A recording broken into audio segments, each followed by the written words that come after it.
Picture this, you're a queen. You've just endured 18 hours of labor. Your body is torn, bleeding, exhausted. The midwives have finally placed your newborn son in your arms. You should feel relief, joy, but instead you feel something else. Terror, because you know what comes next. In exactly 3 days, a man you've never met will enter your chamber. He won't be a doctor. He won't be your husband. He'll be a royal taster, and he's not here for your food. He's here to taste you. Your breast milk, your blood, your sweat. Every fluid your body produces will be sampled, cataloged, and judged. If he detects even the slightest bitterness, even the faintest wrong smell, you'll be declared poisoned, corrupted, unfit, and your baby, the heir to the throne, will be taken from you forever, while you resubjected to a purification ritual so brutal that most women didn't survive it. This isn't a fantasy. This isn't some twisted fiction. This actually happened in the royal courts of medieval Europe, hidden behind palace walls for centuries. And it gets so much worse than you can possibly imagine. Let me take you back to the court of Burgundy, sometime around 1420. A princess whose name has been deliberately scrubbed from most historical records has just given birth to her first child. Let's call her Marguerite, though that probably wasn't her real name. She's 16 years old. She's been married for 11 months to a duke 3 times her age, a political arrangement sealed when she was still a child. The birth was horrific, as births in this era almost always were. No anesthesia, no real understanding of hygiene, no concept of infection control. The royal physicians, all men who'd never actually delivered a baby themselves, stood around offering useless advice while the midwives did the real work. One particularly enthusiastic doctor suggested that Marguerite's screaming was allowing evil spirits to enter through her open mouth, so he had a leather strap placed between her teeth.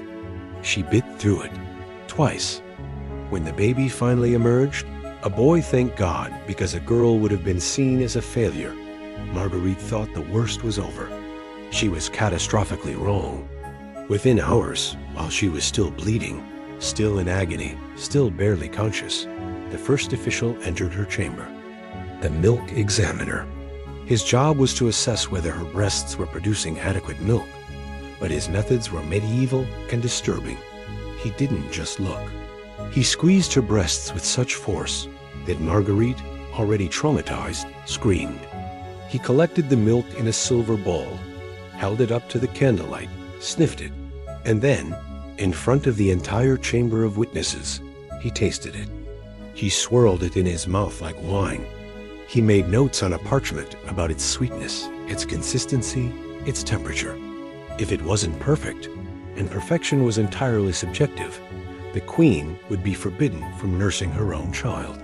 A wet nurse would be brought in, some peasant woman whose own baby might be taken from her so she could feed royalty instead. But Marguerite's milk passed the first test. She should have been relieved. Instead, she watched in growing horror as the examiner produced a second instrument, a small glass vial, and explained what came next: the blood tasting. See, medieval royal courts were absolutely obsessed with the idea of poisoning. Every royal birth was seen as a potential target for assassination, not of the baby directly, but of the mother, whose corrupted blood could supposedly pass toxins to the child through her milk. The logic was insane, but it was taken deadly seriously. So the examiner made a small incision on Marguerite's inner thigh, collected her blood, and tasted that too. He recorded its flavor, its warmth, its viscosity. He compared it to charts that had been passed down through generations of royal physicians, charts that supposedly could detect poison by taste alone. This wasn't science. This was superstition, dressed up in official robes and given institutional authority. But it was backed by the full power of the crown, which meant questioning it was treason. The examiner left. Marguerite thought it was over.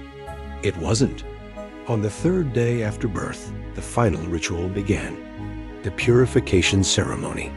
Now, You might be thinking this was some kind of religious blessing, maybe a baptism-adjacent ritual where priests came and prayed. No, this was something far more visceral, far more violating, far more deliberately designed to break a woman's spirit completely. Marguerite was taken from her bed, still bleeding, still in pain, and brought to a special chamber deep in the palace. This room existed solely for this purpose. It had been used for generations. Its walls were stone. Its floor was sloped slightly toward a central drain. There were shackles built into the walls, though the official records always called them supportive restraints. The purification itself involved multiple stages, each one more degrading than the last. First, her body was scrubbed with brushes made from boar hair and a solution of vinegar, salt, and herbs, not gently, not carefully. The goal was to remove any trace of corruption, which in practice meant scrubbing until her skin was raw and bleeding. The midwives who performed this were not unkind women, but they had no choice. If they showed mercy, if they softened their approach, they could be accused of allowing poison to remain. They could be executed, so they scrubbed. Marguerite screamed. The stone walls swallowed the sound. After the scrubbing came the fumigation. Marguerite was positioned over a brazier filled with burning herbs, sulfur, and other substances that were believed to drive out evil humors. She had to squat over this smoking brazier while the fumes filled her lungs and burned her eyes. The official duration was 1 hour. In practice, women were often left there longer, especially if the royal physicians decided they detected lingering signs of corruption. The heat was intense. The smoke was toxic. Many women passed out. Some never woke up. But the absolute worst part, the part that makes even hardened historians flinch when they uncover it in medieval medical texts, was the internal examination. You see, the medieval mind believed that poison could hide anywhere in a woman's body, especially in her womb, which was seen as inherently suspect, a dark, mysterious cavity that could harbor all manner of evil. So a specially trained examiner, again always male, would perform what they called a manual inspection. I want to be very clear about what this meant. This was not a medical examination in any modern sense. There was no concept of consent, no anesthesia, no sterile instruments. The examiner used his hands, often unwashed, to search inside Marguerite's body for signs of poison or corruption. He did this while she was held down by attendants. He did this while she screamed and begged. He did this while other officials watched and took notes. The stated purpose was medical. The actual effect was to completely destroy any sense of bodily autonomy, any remaining shred of dignity, any belief that a queen's body belonged to herself. And here's the thing that makes this even more sickening. This wasn't punishment. This wasn't done to women who'd committed crimes. This was done to every royal mother. This was considered good practice. This was healthcare. If the examiner declared a woman corrupted, the consequences were immediate and brutal. She would be forbidden from seeing her child. She would undergo weeks of additional purification rituals, each one as traumatic as the first. She would be fed a restricted diet designed to cleanse her blood, which in practice meant near starvation. She would be bled regularly by physicians who believed they were draining poison, but were actually just weakening her further. And if she died during this process, which many women did, it was recorded as a natural death from childbirth complications. The system protected itself. The system always protected itself. Now, let's talk about what happened to the babies during all this. Because while their mothers were being tortured in the name of purity, the royal infants were going through their own bizarre rituals. Newborn princes were immediately taken from their mothers and given to a team of attendants whose job was to ensure the baby's safety and, more importantly, to begin shaping him into a future king. This started with the swaddling ceremony, which sounds innocent until you understand what it actually involved. The baby was wrapped so tightly in linen strips that he couldn't move at all. Not his arms, not his legs, not even his fingers.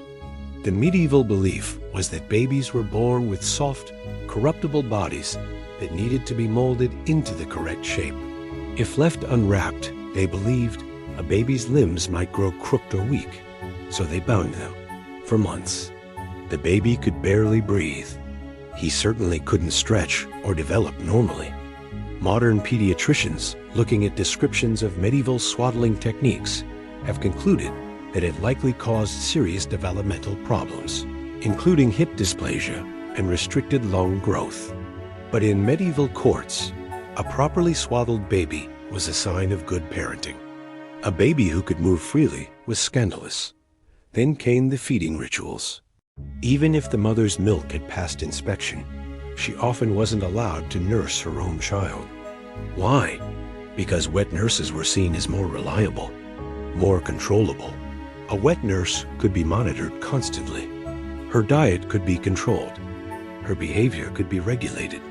She could be punished or replaced if anything went wrong.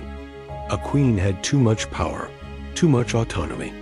She might refuse to follow the strict feeding schedules the physicians demanded. She might want to comfort her crying baby instead of following the rule that royal babies should only be fed every 4 hours, no exceptions, even if they screamed themselves hoarse in between. So wet nurses were brought in, often multiple wet nurses, because the physicians didn't trust any single woman to maintain perfect health.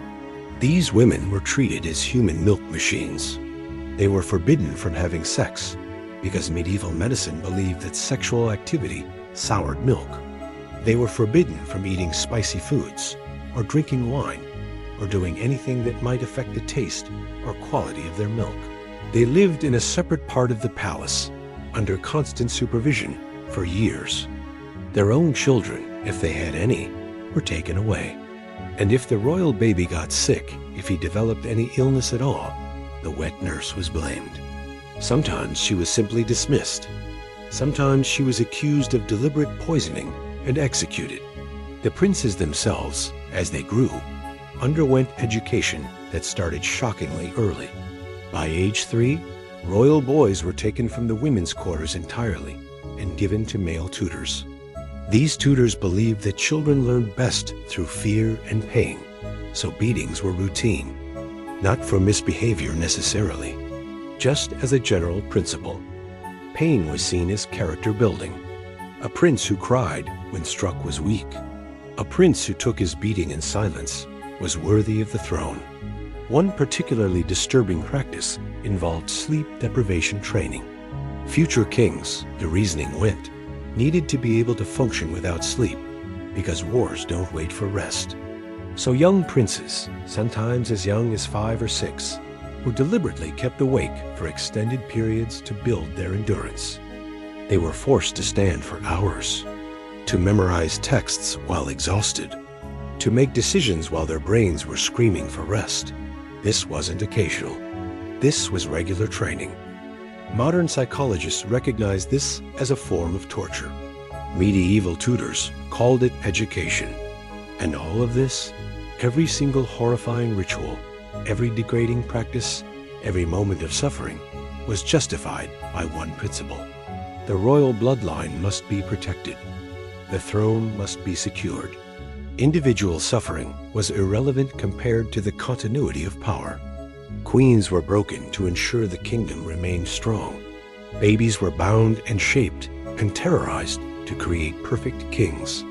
And everyone, from the highest nobleman to the lowly servant, participated in this system because questioning it meant questioning the entire structure of medieval society. But here's what really should disturb you. We remember the kings. We study their reigns, their wars, their achievements. We put their faces on coins and their names in history books. We remember the queens too, sometimes, but usually only if they did something dramatic, started a war, got beheaded, changed religion. What we don't remember are the women who died in purification chambers, the wet nurses whose children were stolen, the princes who grew up traumatized and taught that love was weakness. We don't remember them because the system that destroyed them also wrote the history books. And in those books, everything was glorious. everything was necessary. Everything was fine. The ritual tasters, the purification chambers, the swaddling boards, they all just faded into footnotes. Little quirks of history, odd customs that we've evolved past. Except we haven't evolved as far as we think. The basic principle behind all these rituals, that those in power have the right to control, examine, and violate the bodies of those beneath them, especially women's bodies. That principle is still being fought over today. The methods have changed. The justification has changed.